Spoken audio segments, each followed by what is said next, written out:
என் அன்பு மாணவர்களுக்கு வணக்கம். இந்த வீடியோவில் ஒரு important 2 marks and 3 marks problem வந்து பார்க்க போகிறோம். இந்த கொஸ்டின் வந்து இந்த டாப்பிக்லேருந்து கம்பல்சரி கேட்பாங்க. நல்லா தரவாக பாருங்கள். ஈஸியான மெத்தட் உங்களுக்கு சொல்லி தர போகிறேன். வீடியோ ஸ்கிப் பண்ண முழுமையாக பாருங்கள்.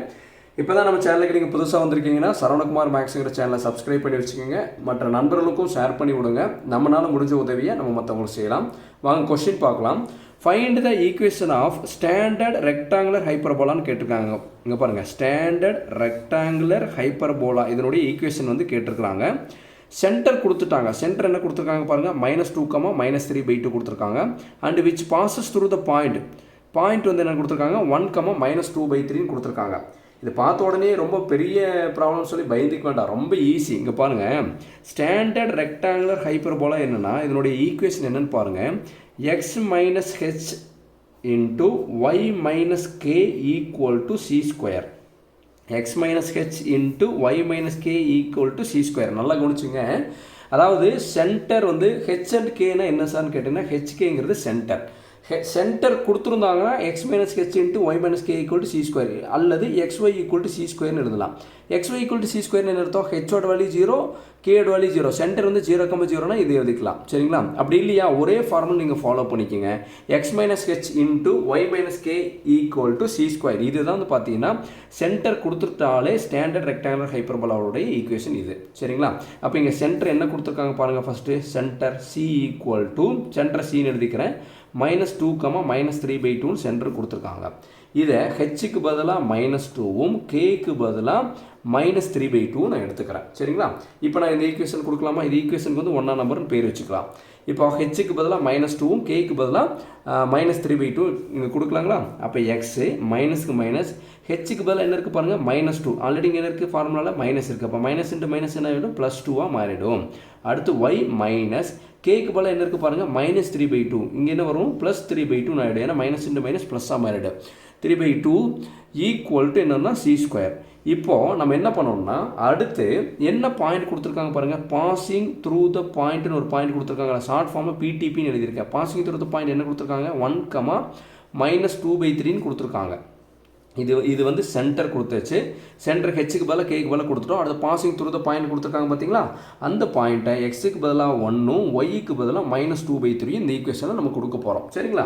அப்போ எக்ஸுக்கு பதிலாக என்ன கொடுக்கலாம், 1 கொடுக்கலாங்களா? 1 கொடுக்கும்போது எங்கே இருக்குது எக்ஸு, இங்கே தான் எக்ஸ் இருக்குது. அப்போ எக்ஸுக்கு பதிலாக 1 கொடுக்க போகிறேன்.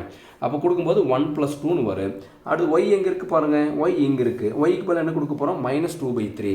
அப்போ இங்கே என்ன ப்ராக்கெட் ஓப்பன் பண்ணி ஒய்க்கு பதிலாக, இந்த ஒய்க்கு பதிலாக -2/3ன்னு கொடுக்க போகிறோம். இங்கே என்ன வரும் பாருங்கள், +3/2 ஈக்குவல் டு c ஸ்கொயர்னு வரும். இப்போ கால்குலேட்டர் எடுத்துங்க. கால்குலேட்டர் எடுத்து நல்லா ஞாபகம் வச்சுங்க. இங்கே 1 + 2 வந்து நம்மளுக்கு 3. இங்கே பாருங்கள், டினாமினேட்டர் வந்து நம்மளுக்கு இங்கே 3 இருக்குது, இங்கே 2 இருக்குது. அப்போ வந்து நம்ம எல்சிஎம் எடுத்து தான் நம்ம வந்து சால்வ் பண்ண முடியும். இப்போ கால்குலேட்டர் சால்வ் பண்ணுற மாதிரி தான் நல்லா கவனிச்சுங்க. எப்போயுமே ஃப்ராக்ஷனுக்கு ஒரு ப்ராக்கெட் ஓப்பன் பண்ணி க்ளோஸ் பண்ணுங்கள். இங்கேயும் ப்ராக்கெட் ஓப்பன் பண்ணி க்ளோஸ் பண்ணுங்கள். இங்கே பாருங்கள், நான் எப்படி கொடுக்குறேன் பாருங்கள். ப்ராக்கெட் ஓப்பன் பண்ணி 1 + 2ன்னு ப்ராக்கெட் க்ளோஸ் பண்ணிவிட்டேன். அடுத்து வெளியே ஒரு ப்ராக்கெட் ஓப்பன் பண்ணிவிட்டேன். இந்த ஃப்ராக்ஷன் வர்றதுனால உங்களுக்கு புரியிருக்காங்கன்னு சொல்லி தரேங்க, நல்லா கவனிங்க. இந்த ஃப்ராக்ஷன் வர்றதுனால இங்கே ப்ராக்கெட் ஓப்பன் பண்ணி -2/3 ப்ராக்கெட் க்ளோஸ் பண்ணிவிட்டேன். அடுத்து நடுவில் என்ன இருக்குது பாருங்கள், ப்ளஸ்ஸு. இங்கேயும் ஃப்ராக்ஷனாக இருக்கிறதுனால ப்ராக்கெட் ஓப்பன் பண்ணி இங்கே ப்ராக்கெட் க்ளோஸ் பண்ணுறேன். அப்போ என்ன வரும் பாருங்கள், ப்ராக்கெட் ஓப்பன் பண்ணி 3/2 ப்ராக்கெட் க்ளோஸ் பண்ணிவிட்டேன். அப்புறம் வெளியே ஒரு ப்ராக்கெட் இருக்குது, ப்ராக்கெட் க்ளோஸ் பண்ணிட்டேன். இப்போ ஈக்குவல் டு அமுத்தி பாருங்கள், 2.5 வருது. ஷிஃப்ட் அமுத்தி ஏபி/சி அமுத்தினீங்கன்னா 5/2.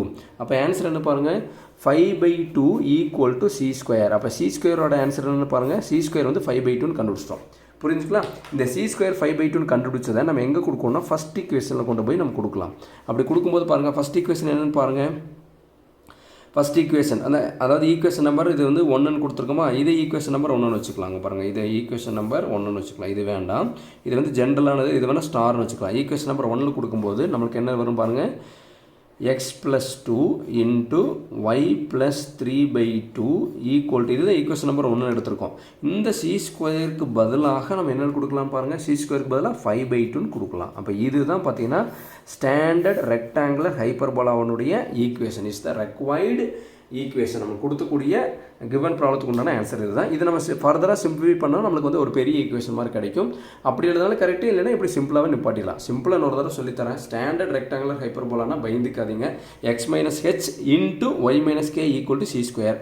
ஹெச்கேங்கிறது சென்டர் கொடுத்துட்டாங்க. -2, -3/2. ஹெச்சுக்கு கேக்கு வேலை கொடுத்துச்சு. கொடுத்ததுக்கப்புறம் என்ன பண்ணணும், அந்த பாசிங் த்ரூ த பாயிண்ட் கொடுத்துருக்காங்க பார்த்தீங்களா, அந்த பாசிங் த்ரூ த பாயிண்ட் வந்து எக்ஸுக்கு பதிலாக 1, ஒய்க்கு பதிலாக -2/3 நம்ம கொடுத்தோம்னா நம்மளுக்கு வந்து சி ஸ்கொயரோட ஆன்சர் கிடச்சிரும்.